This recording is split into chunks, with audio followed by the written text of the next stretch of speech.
আউযুবিল্লাহি মিনাশ শাইতানির রাজিম বিসমিল্লাহির রহমানির রহিম। দানের শেষ প্রতীক মাওলানা ভাসানী শহীদ প্রেসিডেন্ট জিয়াউর রহমানকে উপহার দিয়েছেন এবং সেটা 1976 সালেই দিয়েছেন। মাওলানা ভাসানী 1976 সালের 17 নভেম্বর মৃত্যুবরণ করেন, আর বিএনপি প্রতিষ্ঠিত হয় 1978 সালের 1 সেপ্টেম্বর। মাঝখানে প্রায় 2 বছরের ব্যবধান। আনুষ্ঠানিকভাবে বিএনপি দানের শেষ প্রতীকটি পায় দল গঠনের সময়, অর্থাৎ 1978 সালে।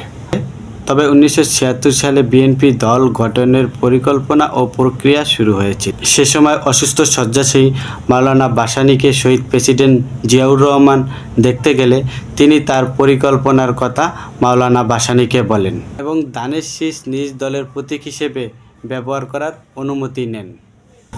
মূলত মাওলানা ভাসানী জীবিত থাকা অবস্থায় 1976 সালে ওনার পছন্দের মানুষ শহীদ প্রেসিডেন্ট জিয়াউর রহমানকে নিজ দলের দলীয় প্রতীক দানের শীষ ব্যবহার করার মৌখিক অনুমতি দেন।